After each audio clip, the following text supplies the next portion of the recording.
Il vous est déjà arrivé de vivre un moment stressant, de tristesse ou de colère et d'aller vous réfugier dans un paquet de biscuits, de chips ou un pot de crème glacée?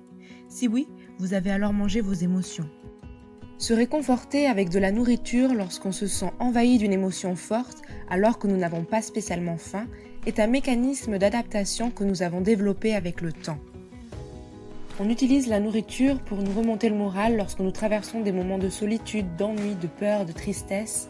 Elle nous permet d'éviter de faire face à nos émotions trop envahissantes. Souvent, ce comportement est inconscient, mais au fil du temps, nous avons de plus en plus de difficultés à reconnaître les signaux de faim que notre corps nous envoie.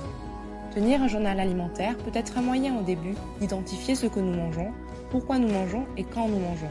De cette façon, nous pouvons plus facilement faire le lien entre nos émotions et nos prises alimentaires. Les scientifiques ont aussi reconnu que lorsque nous absorbons des quantités importantes de nourriture, souvent des aliments gras et sucrés, cela agit sur le cerveau comme l'effet d'une drogue et cela nous procure un sentiment de calme et de plaisir. Lorsqu'on se sent seul, on peut appeler un ou une amie, lire un livre et dans les moments de colère, on peut se défouler en pratiquant une activité physique. Manger n'est donc pas un geste anodin. Il est donc utile de reconnaître la vraie faim de la fausse faim. La vraie faim, c'est celle que l'on ressent au creux de l'estomac. Elle est persistante et provient de l'intérieur. Se satisfait d'aliments simples et elle diminue en mangeant. La fausse faim, c'est celle qui disparaît en peu de temps. Elle vise à combler l'estomac. C'est une habitude ou une envie. Elle provient de l'extérieur et elle est stimulée par l'odeur, la variété d'aliments et vient en mangeant.